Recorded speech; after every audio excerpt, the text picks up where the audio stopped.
Pag ang tao may lungkot o may problema, meron siyang agad-agad na kailangang gawin. At kung ang tao merong agad-agad kailangang gawin, hindi siya dumarating sa punto na, ano ba ang buhay? Ba't ba ako nabubuhay? Ano ba yung purpose ng life? Kasi kung minsan, pag dumadating ka sa mga ganong tanong at wala kang maisagot na magandang purpose ng life, nawawalan ka ng gana sa buhay. Pwede kang ma-depress, pwede kang mawalan ng direksyon. Sabi, ito ang blessing pag lagi kang may problema. Hindi mo na iniisip kung ano yung buhay. Ang problema mo, laging solve yung problem ko, gawin yung dapat kong gawin, kailangang mautang ko yung dapat kong mautang, dapat mabayaran ko yung dapat kong mabayaran. Pero kung wala kang ganun, lumulubog-lubog ang araw, wala kang maisip na gagawin, lumulungkot-lungkot ka. Ayaw natin magkaroon ng problema, pero ang pinapakita dito ni Solomon, kahit sa problema, meron ka mapapala. Kahit sa lungkot, merong benefit. Na napaka-importanting isipin na hindi ka lang dapat mahilig sa pagsasaya. Pinagpapraktisan din ang lungkot. Sapagkat, ito isang bagay na hindi pwedeng maiwasan sa buhay.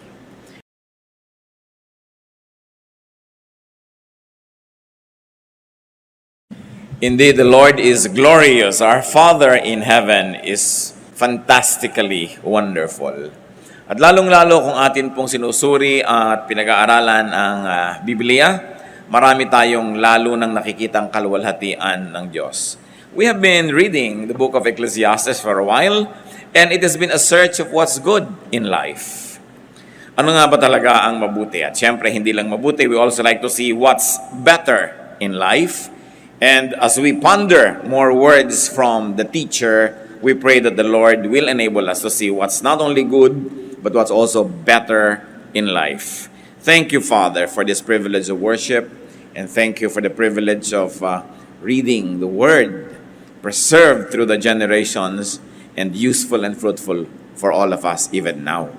We pray, Father, that you may enable us to see the wonder of your Word, open our eyes and ears to your wisdom, teach us, even as we ask you, Lord, to forgive us our sins, cleanse us from all our iniquities, enable us to enter your most holy presence, and dare to ask blessings from you. Kami, Panginoon, ay humihingi ng pagpapala, ng karunungan, ng pagtutuwid, pagpapalakas, pagpapagaling, pagpapatalino. Bigyan niyo po kami, Panginoon, ng kakayahan na mas makita ang ganda ng buhay at ibukas mo po ang aming mata sa kagandahan ito. Be our speaker, O God. Fill us with your Spirit. Enable us to read your mind, to touch your hand, and to be like you. Father, we ask you to protect us from evil, from all works of evil men and evil spirits.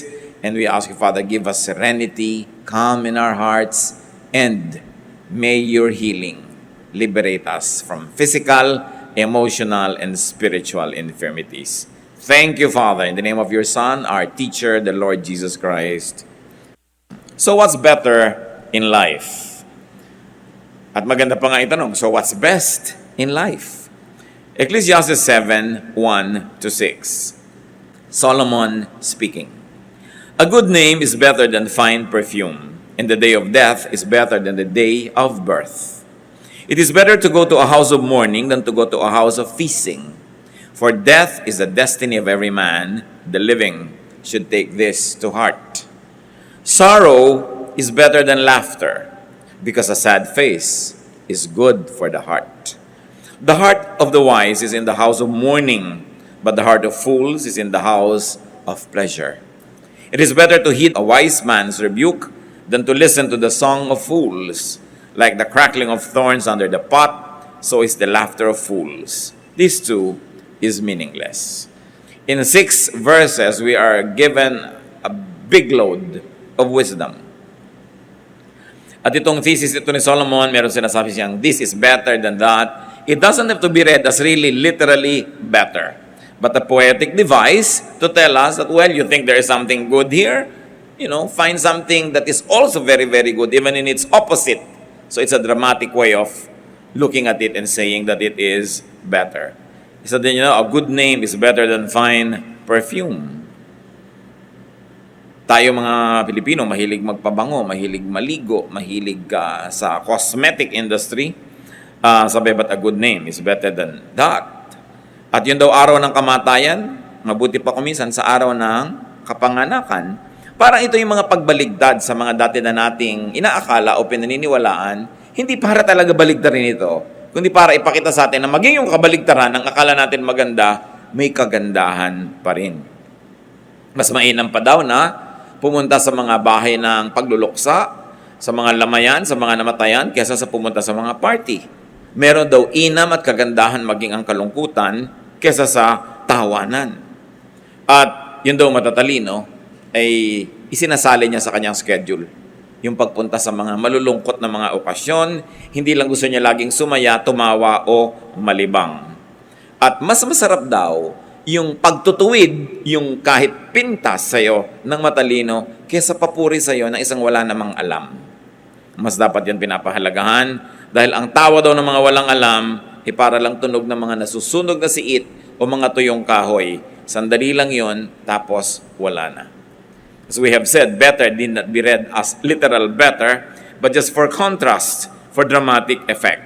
So what's better in life? According to the teacher, a good reputation. A good reputation in the end, up to the end, therefore a respectable life. So that is better than what might be considered good, but destroys the reputation. Agad-agad, sumasalungat yan sa popular belief. Yung mga iba, hindi bali ng pangit na reputasyon ko, basta yumaman ako, o basta sumikat ako, o basta magtagumpay ako. Pero sinasabi ni Solomon, a good reputation is good, is better even. What else? Good dosages of sorrow. Yung tamang-tamang timpla ng lungkot daw sa buhay, maganda yan. Parang sweet and sour, sumasarap, kesa sweet lang. No? Sorrow reminds us of our mortality. Ano ang napapala natin kung pumunta tayo sa libing, sa lamay, sa mga namamatay o naghihingalo? Nakakalungkot yon. Pero at least naaalala nating tayo man may appointment with death. And if that alone is the profit we get from looking at death in the eye and mourning with those who are bereaved, then that's already a profitable experience. To be reminded that we will not be in this body forever, therefore we should be ready to meet our God. We should be ready and willing and able to accomplish that which God has set before us. Dahil sabi sa Bible, that God has decided long ago what everyone should do in life. Binigyan niya tayo ng talino, binigyan ng kakayahan para ma-accomplish yung ganong mga bagay. Constant fun, according to Solomon, can give us an imbalanced view of life. Constant fun can render us unprepared for the inevitable, which is death, sorrow, and suffering. Nangyayari talaga yun sa buhay. So maganda, nakakapag-practice ang tao. Kaya daw yung mga bata na maganda, may mga pets, at kumisan yung mga pet nila nagkakasakit, kumisan namamatay pa, yung bata nagkakaroon siya ng education and practice kung paano ang isang mahal mo sa buhay ay magkasakit at maaaring mamatay. Na pagdating ng panahon na nangyari sa tao na mahal niya, na mas mabigat, mas masakit, meron siyang konting pagsasanay sa kalungkutan para hindi siya maitumba ng biglang dating ng ganitong mga uri ng problema. Sorrow offers inevitable hurdles and immediate goals. Pag ang tao may lungkot o may problema, meron siyang agad-agad na kailangang gawin. At kung ang tao mayroong agad-agad kailangang gawin, hindi siya dumarating sa punto na ano ba ang buhay? Ba't ba ako nabubuhay? Ano ba yung purpose ng life? Kasi kumisan, pag dumadating ka sa mga ganong tanong at wala kang maisagot na magandang purpose ng life, nawawalan ka ng gana sa buhay. Pwede kang ma-depress, pwede kang mawalan ng direksyon.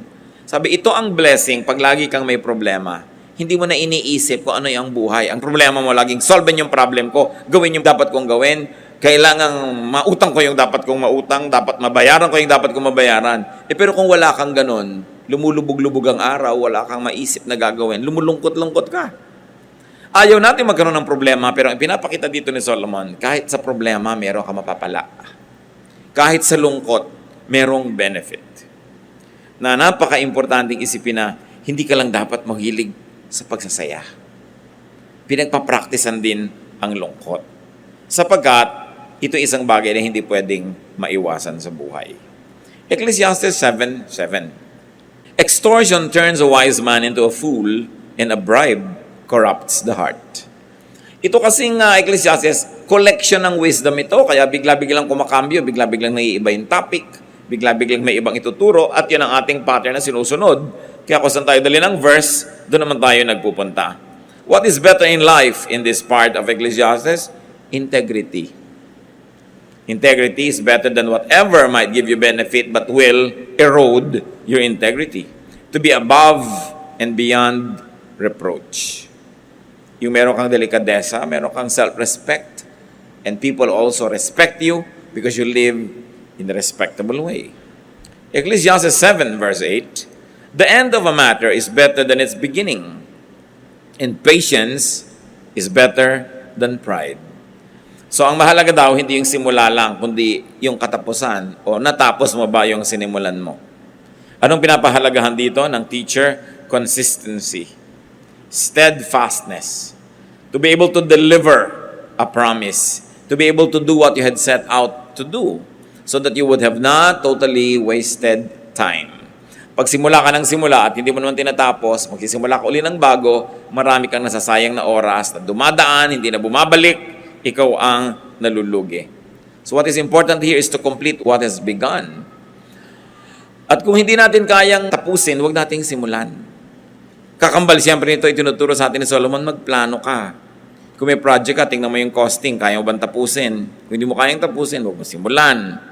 Meron ka bang energy hanggang matapos yan? O baka naman, sandali lang yung energy mo, bukas wala na, consider all of that. Because many people waste time, talent, and treasure beginning many things and not finishing them. Another thing that's better in life, Ecclesiastes 7:9, do not be quickly provoked in your spirit, for anger resides in the lap of fools. So not being quickly provoked to anger is better than being provoked. That's what he's trying to say. So what is better here? Calm, serenity, payapa, tahimik ka, mahinahon. That you are unruffled. You're like a quiet pond without blemish on its face. At kasama doon siyempre is forgiving, understanding, and ignoring an offense or forgiving offenders. Sabi niya, anger resides in the lap of fools. Yan ay inaalagaan lang, pinapatagal, kinikimkim ng hindi matalino. Yung galit. Kasi yung galit, sinisira ka, at lalo naman yung taong kinakagalitan mo, yun ay maaari mong masira. At sa pagsira mo sa kanya, hindi ka rin madamage. Kaya ang matalinong tao daw, hindi na niya hinahayaang magalit siya agad. Kung magagalitin kayo 5 years ago, pwedeng ma-excuse yun. Pero kung hanggang ngayon, magagalitin pa rin kayo, boring na yun. Dapat, kumukonti na lang ang nakakapagpagalit sa'yo. Na magandang goal sa buhay, this year, babawasan ko pa ang pwedeng gumalit sa akin. Kasi yung taong napakadaling magalit, hindi ka lang napansin, galit ka na. Hindi ka na-invite, galit ka na. May nag-cut sa'yo sa traffic, galit ka na. Kita yung mga nangyayaring gulo sa mga taong umiinit ang ulo at sinusunod nila yung init nila ng ulo. Matagal lang lumamig yung ulo nila, may problema pa na dala-dala dahil sa naging bunga ng init ng ulo. What else is better daw? Not holding a grudge. Huwag ka nagtatanim ng sama ng loob. Hindi yun mabuti sa'yo, sa kalusugan mo, sa espiritu mo, sa iyong emosyon, at hindi rin mabuti sa iyong pakikipagkapwa-tao. Ecclesiastes 7:10, do not say, why were the old days better than this? For it is not wise to ask such questions. Ganyan lang mga tao, lagi nilang the good old days, the good old days. Nung araw? Mabuti pa nung araw? Mabuti pa nung araw? Hindi naman totoo yun eh. Nung araw walang cellphone. No? Ang hirap tumawag. Lalo kung taga-baryo ka nun. Ka-tricycle ka pa patungo sa bayan, pipila ka pa sa RCPI. Ang dami-dami ninyo, bibigay mo yung tatawagan mo sa operator, tapos tatawagin ka, papasok ka doon sa parang aparador na booth. Nadidinig ka naman actually nung lahat ng tao doon, ano? Tapos, mamaya may nalimutan ka, pila ka na naman. Bago ka makatawag. Nung araw, kahit may telepono ka, may party line ka pa. Tapos walang dial doon. Ngayon, kahit ka nasa banyo, nagsiselfone ng tao. Napakaraming madali. Natatandaan nyo ba nung araw, pag tinuturo ko kayo ng dentista, hanggang daliri nyo ang taba ng karayom, ang sakit. Ngayon, meron pang pre-anesthesia, anesthesia. Ang ginawa ng buhay. Mga tao ngayon, bumibili pa ng mga mineral water. Walang ganyang gastos nung araw. So, ibig sabihin, may ginagastos. No? Kasi may pinagkakagastosan, may ginagastos, hindi katulad nung araw. Huwag good old days, good old days. Kasi pag sinabi nyo yon, lagi, lulungkot lang kayo. Dahil ang hinahabol nyo, yung tapos na. What Solomon is saying, it's better not to complain and not to compare the present unfavorably with the past. Do not keep on finding faults with what it is. Because you will only become sad. It would diminish enjoyment. It would diminish your appreciation of the here and now, and then you'll only be sadder. Dapat bilangin mo yung mga blessings mo. Sit down and count your blessings. Kung kayo nung araw ay nagtatype, pag nagkamali kayo, lalo may carbon paper, 5-6 na kopya yon, i-snowpickin mo isa-isa. Pagkatapos uulit-ulitin mo. Nung araw, pagka nag-layout ka ng magazine, ginugupit mo talaga yung papel, talagang cut, paste, literal, no? Ang dali-dali ng buhay ngayon, maraming comforts. At saka sobrang nade-democratize.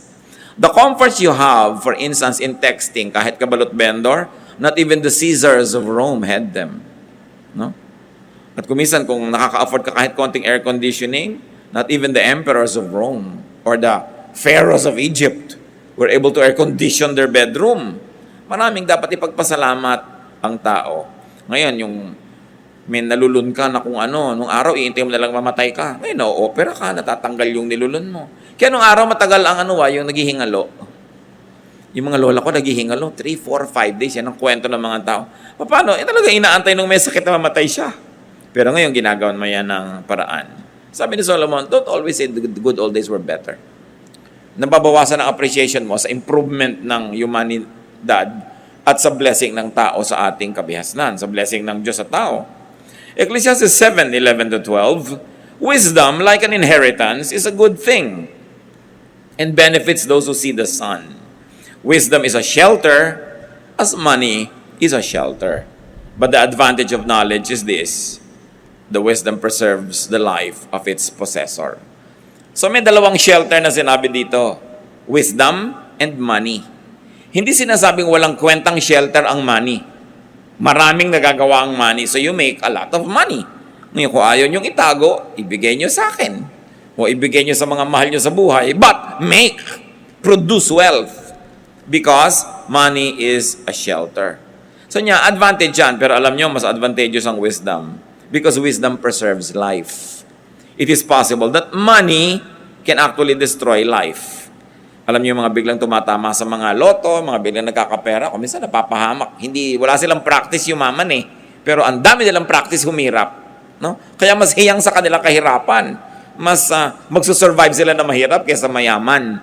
Marami mga tao hindi nagsusurvive na sikat. Pero nung hindi sikat, buhay sila.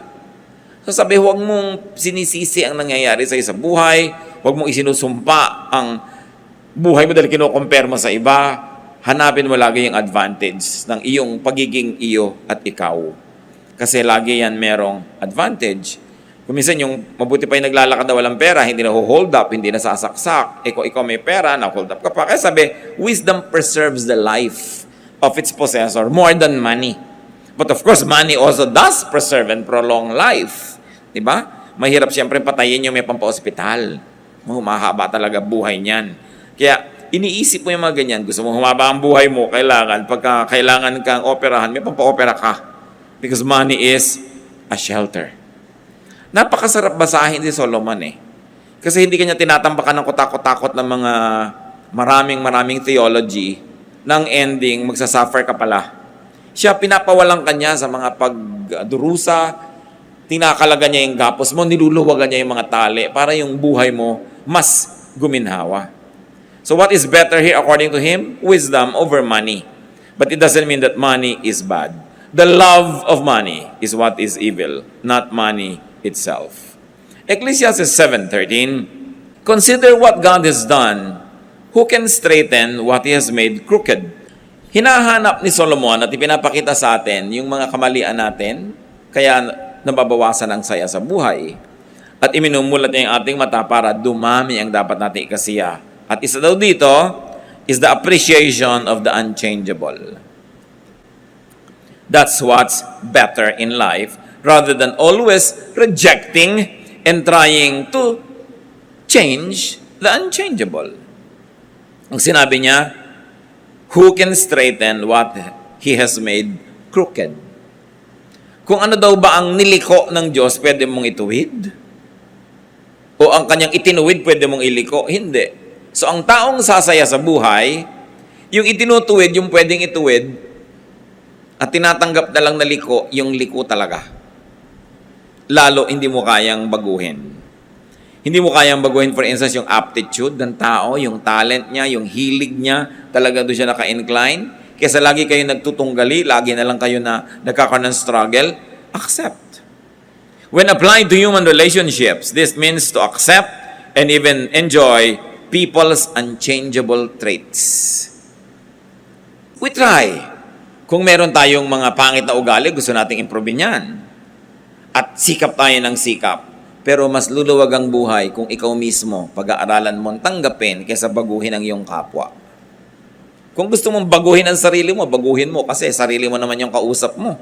Willing ka sigurong makipag-usap sa sarili mo na magbago tayo kung kinakausap mo yung sarili mo. Eh yung iba na gusto mong baguhin. Marami pong mag-asawa, hindi sila nagiging masaya together kasi parehong gusto mo ipalitan siya, ibahin siya.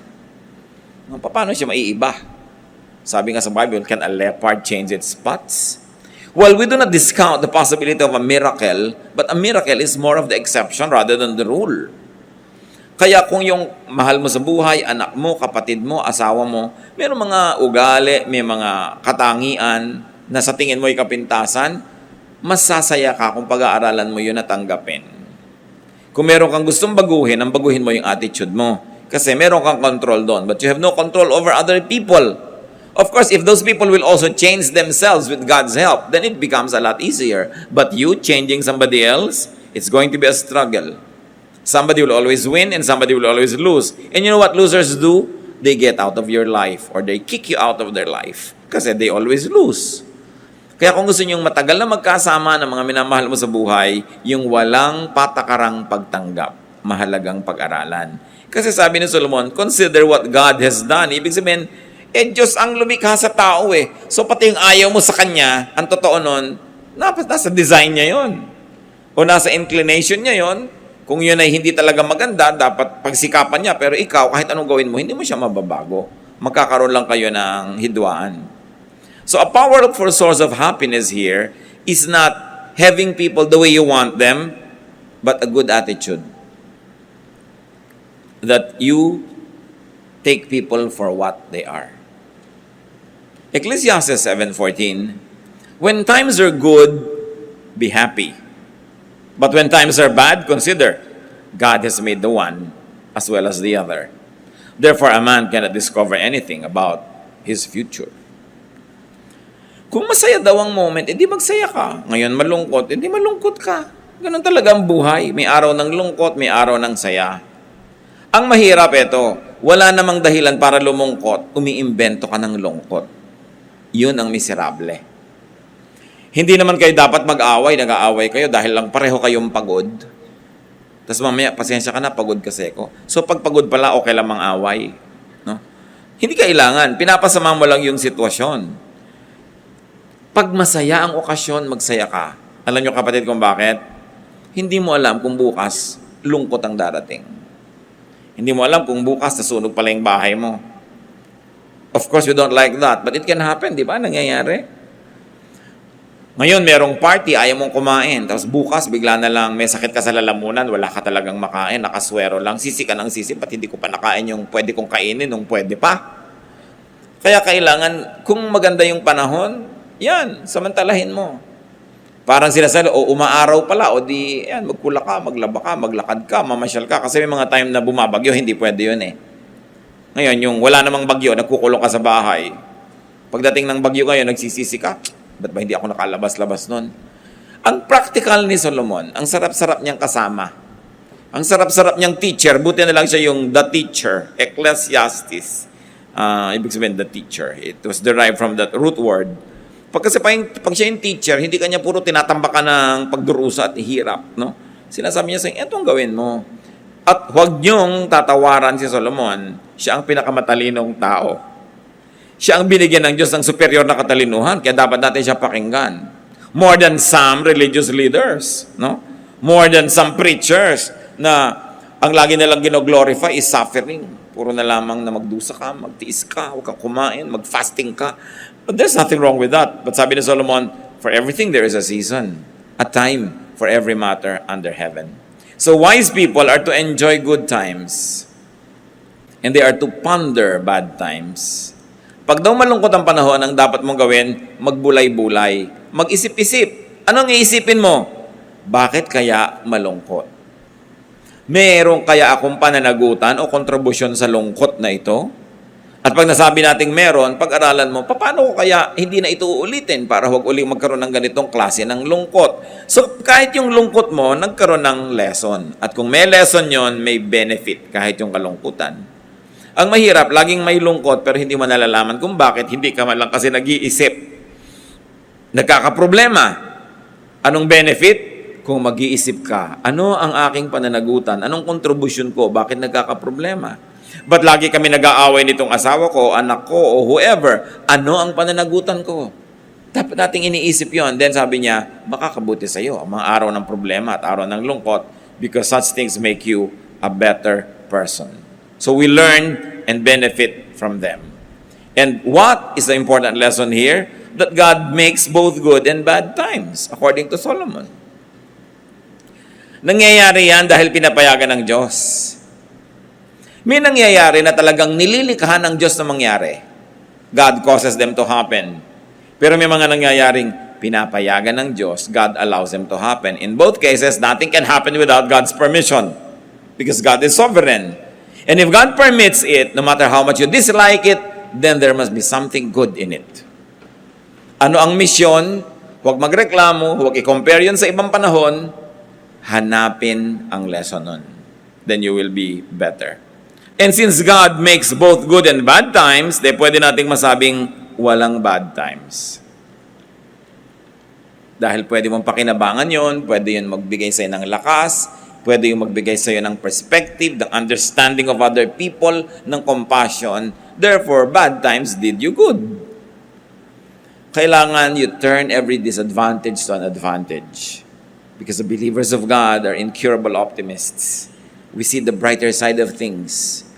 Because when God causes it or allows it to happen, we can learn something from it. Therefore, in life, both the good and the bad events should be expected, accepted, and as much as you can, even enjoyed.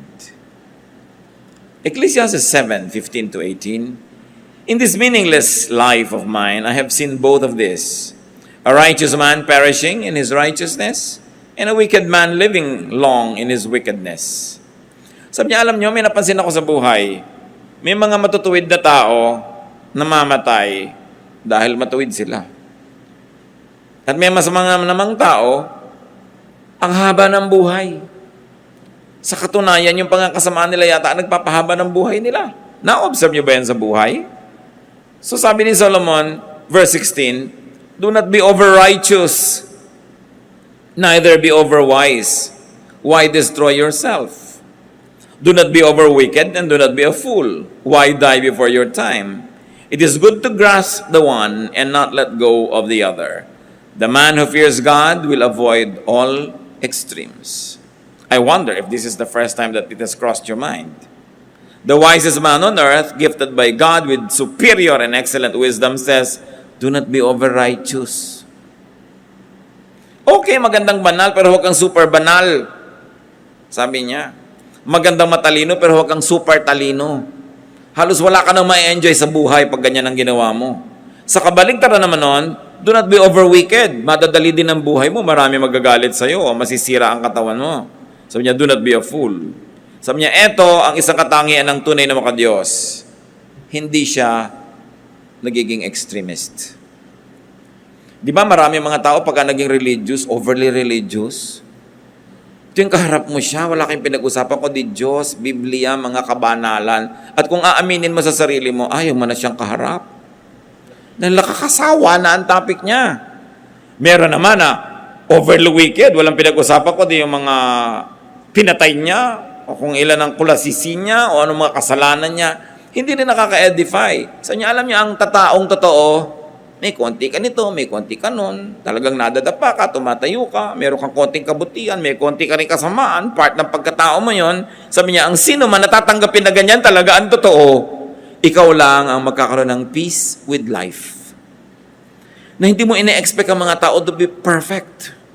No? At ang kabaligtaran niyan, because nobody could be perfectly good, nobody is also perfectly evil. Hindi mo pwedeng ibuntun sa isang tao lahat yung kasalanan at lahat ng pagsisi. May mabuti rin dyan.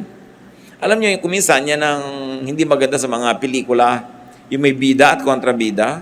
Talagang yung bida, saksakan ng bait. Tapos yung kontrabida, saksakan ng sama. Sa totoong buhay, walang ganon. Inside everybody, there's some bad and there's some good. And what God likes us is to develop the good so that it becomes better. And to develop the bad so that it becomes good. But this is one thing with God. Saan ka man niya abutan, nandun ka sa good, sa better, sa best, sa bad, sa worst, mahal ka pa rin niya. And God is great at restoring people. Kung ang taas-taas ng espiritualidad mo, mahal na mahal ka ng Diyos, bumagsak ka, nandito ka, magdasal ka sa Kanya, lumapit ka, andito pa rin siya. Nasamahan ka niya, aakayin ka niya uli, umakyat. Kahit saan ka naroon, abot ka ng Diyos. Kaya dapat ganun din ang attitude natin sa mga tao. Kahit man sila naroon, inaabot natin. Kung ano man ang level ng kanila espiritualidad, ng mga religiosity, intellect, we reach out to them because that's the example given to us by God. Huwag tayong maging overly good. Meron kasing judgmentalism that goes with exaggerated goodness. That you no longer are able to tolerate those who are not as good as you. Kaya ang nangyayari nun, nagiging bad ka na rin because judgmentalism, self-righteousness are both considered to be bad attitudes and behavior. Ano pa mga ironies po ang na-observe ng teacher? Tulad ng binagit natin, that good people could die in spite of and sometimes because of their righteousness. Nakikita niyo yung mga sineselebrate nating heroes? Dahil napaka-righteous, nagligtas ng maraming buhay, nalunod tuloy siya. So, hindi natin sinasabing mali ang ginawa niya, pero ang ikinamatay niya, hindi dahil sa kasamaan, sa kabutihan. Di ba? So kung gagawin mo yung kabutihan at ikinamatay mo yung pagiging mabuti, huwag mo sisihin ng Diyos. Kasi wala siyang ipinangako na pag gumagawa ka ng mabuti, lalo kang mapapabuti. Kumisan nga, napasama pa yung kalagayan mo dahil gumawa ka ng mabuti eh. Nakita niyo sa ating pamahalaan yung nagbibisto ng mga corrupt, sila nakukulong. Hindi natin sasabing maling ginagawa niya, pero pag gumagawa ka ng mabuti, don't expect na laging magiging mabuti ang bunga. Tapos yung mga gumagawa ng masama, yumaman, nagkaroon ng ganito, nagkaroon ng ganyan, nagsinungaling, nagbribe ng huwes, nakalaya. Sabi, hindi lahat ng gumagawa rin ng mali, napaparusahan. Ano ang ibig sabihin dito, Solomon? Huwag niyong hanapin ang hustisya ng Diyos na makita niyo buong buo dito sa buhay na ito, this side of eternity. That's why the Bible is full of teachings about God's justice, especially in eternity. That God keeps account of what everyone does. So that if human justice fails, there is divine justice that will never fail. Tatandaan natin na nung nilikha ng Diyos ang tao, ibinig niya kay Adan at kay Eva ang management of creation. So dapat ang creation, ang mga creatures, ang mga hayop, ang kalikasan, at maging ang mga kapwa-tao, dapat i-manage mo mabuti the way God would manage if He was the manager Himself. Pero dahil lumayo ang tao sa kabutihan, kaluwalhatian ng Diyos, kaya maraming imperfections, maraming injustices. Hindi yun kasalanan ng Diyos. Pero ang alam natin, itutuwid yun ng Diyos. Kung hindi man yan, maituwid lahat is part of life in the next. At yan ang pinanghahawakan natin na katarungan ng Diyos. Kaya ang ganda ng Tagalog sa gobyerno, pamahalaan. Alam niyo yung root word ng pamamahalaan is pamamahala or pagiging bahala. At pinaniniwalaan ng maraming scholar na ito'y nagmumula yung bahala sa word na bathala. So ano yung pamahalaan? Yun ang pag-manage ng kalikasan, ng kapwa-tao, ng lakas, ng kayamanan, the way Bathala himself would if he was governing. Kaya ang linis ng word pamahalaan, which is pamathalaan, pamamahala, hindi lang basta gobyerno, which is of course a Spanish word. Ang ganda ng pinagmumulan that governance must come from divine will and must be under and put under divine control. Ngayon, may corruption kasi hindi yun ang ginagawa ng mga tao. So, sa biglang tingin, parang yung mga unrighteous are rewarded. Okay, magulat. Nangyayari talaga yun sa mundo. Pero sabi, hindi naman lagi magiging ganyan. You will see all over the Bible that the justice of the Lord will never fail. That it will prevail. What's important is, when you face your divine God and judge, that you will pass the test. Totoo naman bad people can enjoy long lives. May kasabihan nga tayo, masamang damo, mahaba ang buhay. Totoo naman yung masamang damo, binubunot mo na, buhay na naman bukas. Bakit yung gulay, matapakan mo lang, patay? Ibig sabihin, pati ang kabutihan sa ating kapwa, dapat nating alagaan. Halimbawa, merong mabuting tao, huwag mo siyang pagsamantalahan. Kasi baka yung kabutihan niya, mapatay mo, madala siya, maging masama na rin siya. Ang daming ganun mabuti pero nadala, sumamatuloy. Therefore, dapat inaalagaan natin yung mabuti. Kasi yung mabuti, sensitive. Madali siyang mag-perish dito sa present world na wicked. Kaya kung may nakikita kang mabuting ugali ng isang tao, mahalin mo yun, inorish mo. May mapagbigay, bigyan mo rin siya. Hindi yung tanggap ka lang ng tanggap. Dahil mamaya makakahalata rin yan. So mawawala na yung pagiging mapagbigay niya.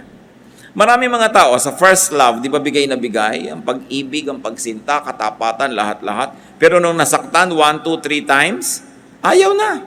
Siya na yung nananakit, gumaganti na. Kaya dapat inaalagaan natin yung mabuti. Pag nakita mo, ang buti ng kapatid ko na ito, hindi ko siya aabusuhin. Ang bait-bait ng taong ito, susuklian ko rin ang kabaitan. Kasi pag ginawa natin yun, dadami yung kabaitan, dadami yung mabait. Pero, alam mo, madaling utuin yan, utangan mo. Sabi mo, madali yan, konti lang bola-bola. Pag ginanon mo, akala nyo ba, after 3 or 4 or 5, mas makakahalata rin yun. Mamaya, magiging maramot na rin. So, nasira natin kung ano yung mabuti. Dapat nating inaalagaan ang mabuti para dumami yun. So, ano ang advice ng teacher sa mga sobra, mga extremist? Don't self-destruct with excessive goodness, even badness, or foolishness. In other words, don't self-destruct with extreme behavior. Be moderate. Avoid extremes, even extreme goodness. Ecclesiastes 7:19, wisdom makes one wise man more powerful than 10 rulers in a city. So here, wisdom is equated with strength. And verse 20, there is not a righteous man on earth who does what is right and never sins. Bago pa sinabi sa book of Romans that everyone has sinned and fall short of the glory of God, sinabi na ni Solomon, wala naman talagang kahit mabait at mabuting tao na hindi nagkakamali. Anong application mga kapatid? Meron kayong mahal sa buhay na generally mabuti, tas nagkamali, patawarin. I-restore, turuan, pero huwag ipagdiinan, tapakan, kalimutan, kasi wala naman talagang perfectly righteous. Sobra naman na paghanapan natin ang ating kapwa ng perfection. Kahit sino siya, kahit ano siya. Sometimes we over-idealize our mothers. So hindi natin iniisip na pwede silang magkamali. We over-idealize our fathers or our religious leaders or our teachers. Hindi natin sila binibigyan ng space to be human. That is cruel. Kasi ang tao, kahit gaano kaganda ng performance niya, meron din niya na moments na hindi gano'n ang level ng kanyang galing. May moments na siya mahina, so dapat natin siyang bigyan ng ganong puwang. This implies that people should not try too hard to be over-righteous. Yung talagang, halimbawa, walang-wala sa mood mo. Halimbawa, kahit pa nga talagang antok ka na, pinipilit mo kuminsan mag-pray, sa umaga ka na tuloy nakaka-amen dahil nakakatulugan mo, no? Ubod ng habang prayer dahil magdamag. Pagising, amen. Haba. Pero yung pala, hindi naman talaga nag-pray. So, alam naman ng Diyos yun. So, huwag mo nang pilitin ang sarili mo. Sabi, Lord, bukas na lang po ako mag-pray. Antok na talaga ako. Ba't mo naman pipilitin? Sabi, may ganun talaga. Ngayon, kailan ka magpe-pray ng talagang thorough, mahaba? Di yung nung nasa mood ka, yung ganado ka talaga, may conviction ka. Kasi iba-iba naman yung klima everyday. Tulad din ng araw na masaya, huwag kang maglungkot kasi araw yan ang saya. So may mga moments na talagang very spiritual yung feeling mo. Doon mo samantalahin kasi may mga moments hindi ganun lagi. So doon sa mga moments na nagsasaya ka, nagdadasal ka, ang ganda ng fellowship mo sa Lord, parang bangko, nakakapag-deposit ka. Dumadating yung time na tigang na tigang ka sa espiritu, may mai-withdraw ka man lang dahil may pinagbubunutan ka ng goodwill between you and God. So respect the times and the seasons. People should accept other people's imperfections. Don't expect too much from yourself and from others. In other words, relax. Sabi nga nila sa Hawaii, hang loose.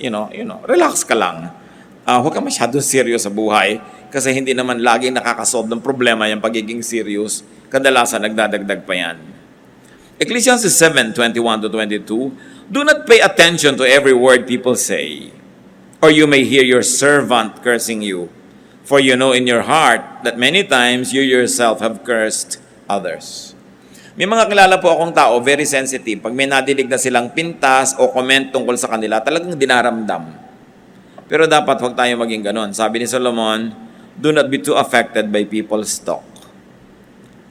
Huwag mong ipagtanong, i-research, hanapin ang lahat ng sinasabi ng tao tungkol sa'yo. Sabi, sigurado, malalaman mo yung mga katulong mo, minumura ka. Alangan mang love ka nila. Liban na lang talagang sobrang lovable ka. So, ine-expect mo na yon. Nagagalit to sa akin, ginising ko dahil inutusan ko. Masama ang loob nito dahil ganito, dahil ganon. Hindi ko pinabali.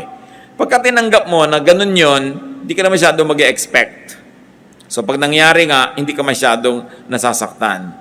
May isa pa pang dahilan, mga kapatid, kung bakit hindi tayo dapat masyadong serious sa mga nadidinig natin laban sa atin, na sinasabi ng iba. Because many words are not seriously meant. Sabi ni Solomon, ikaw naman, alam mo rin na madalas nagsasalita ka rin ng pangit tungkol sa iba. Pero hindi mo naman talaga mean. Halimbawa, kung alam lang ng nanay nyo ang lahat ng sinasabi nyo sa kaibigan nyo tungkol sa kanya, baka kayo isumpa. Di ba may mga ganun? Hindi lahat Kung alam lang ng husband ang lahat ng sinasabi ng misis niya tungkol sa husband, pagkasama yung best friend. Kung alam lamang ng anak, kuminsan ang sinasabi ng magulang tungkol sa anak, sa iba ring magulang, marami tayong sinasabi na hindi maganda laban sa kapwa natin kahit mahal natin sa buhay. But we don't feel guilty. You know why not? Because many times, hindi naman talaga heartfelt yon. Parang humihinga-hinga ka lang, sinasabi mo lang, pero hindi naman talaga ganun. Talagang pag nalunod yun, sasagapin mo rin dahil mahal mo pa rin sa buhay kahit may reklamo ka. So ang sinasabi dito nitong si Solomon, pag may nadinig ka na mga masamang komento ko sa'yo, huwag ka masyadong dibdibin. Sabihin mo, of course, naturally, siyempre, hindi ako perfect. May maipipinta sila. At saka, siyempre, hindi sila perfect. Namiminta sila. Pag ganun ang attitude mo, hindi ka lagi nagdaramdam. Dahil, ang totoo, marami talagang negative na sinasabi ang kapwa tungkol sa atin. Marami yun. Huwag mo na lang alamin para huwag sumama loob mo. At kung gusto mong alamin mo lang dahil gusto mong suriin kung totoo ba o hindi. At kung totoo, paano ako magbabago para mawala yung sinasabi nila. Dahil in-improve ko yung ugali ko. Then again, it becomes beneficial. Sa simula lang masakit, pero meron kang napapala pagkatapos. Many words are not really seriously meant. And we know that because many times we also talk senselessly. No? Nagsasalita tayo ng mga, paminsan masakit pala pagka nadinig ng iba, pero hindi naman natin talaga mean. Of course, the good thing is to always control our tongue. But you know, na yung tongue, mas madali mo pang kontrolin kuminsan ng hito.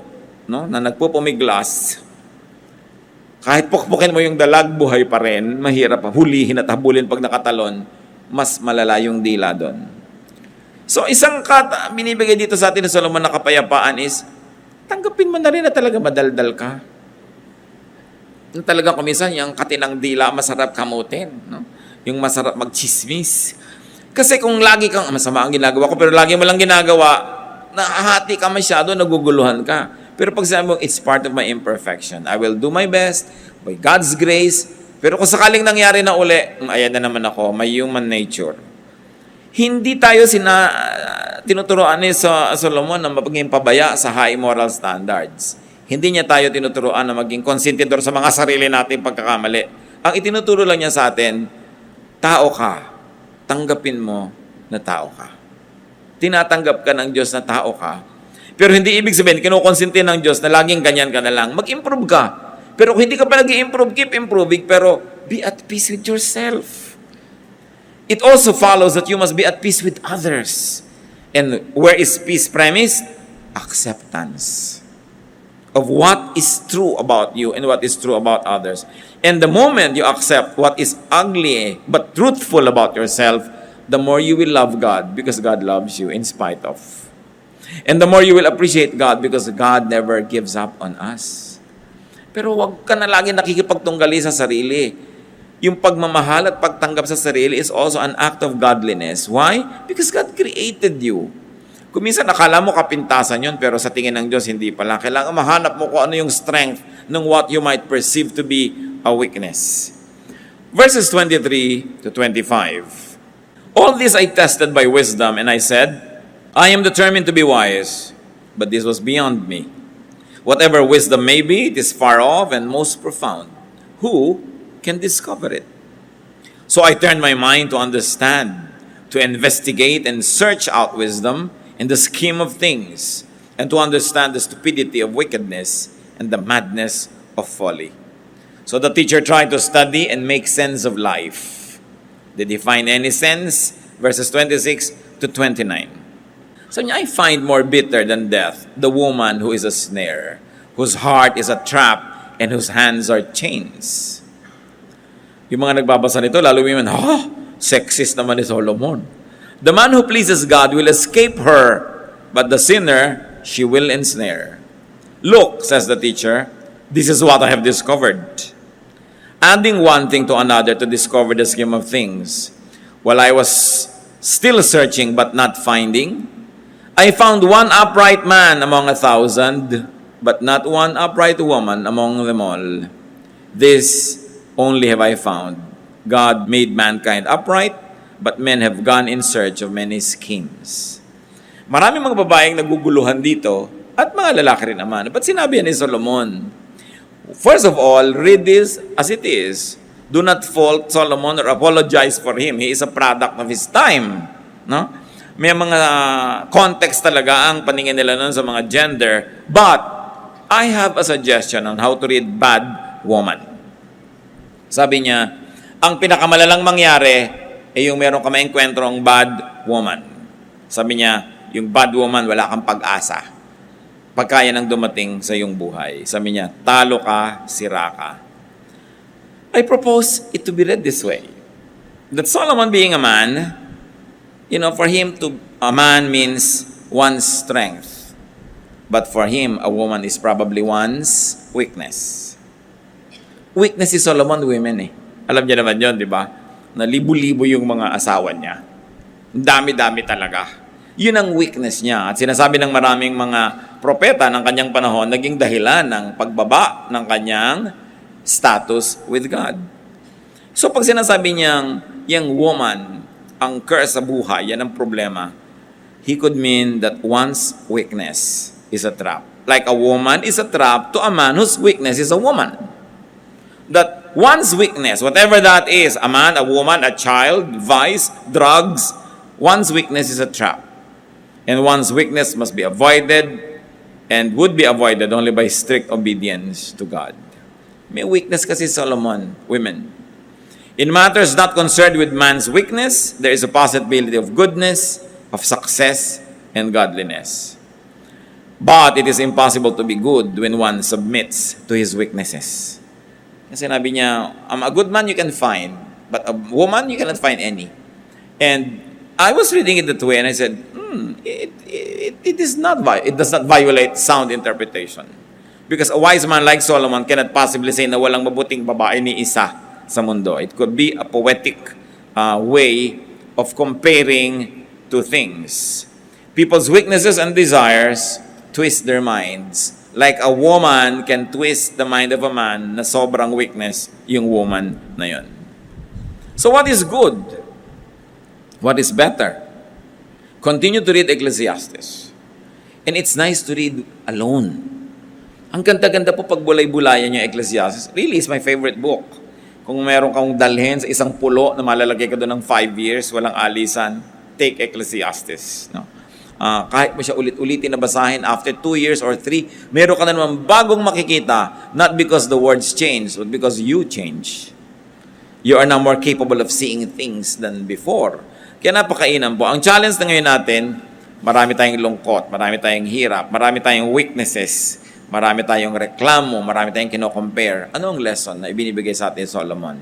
Father, teach us humihingi kami, Panginoon, ng wisdom para itong pag-aaral namin huwag masayang. Maiuwi namin ang as much wisdom as possible at habang binagbubulay-bulayan namin at iniisip ito, lalong mag-ugat sa aming kamalayan na lalo naming maintindihan yung practical application.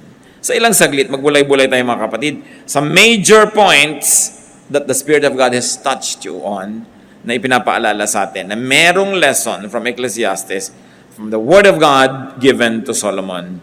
Consider such words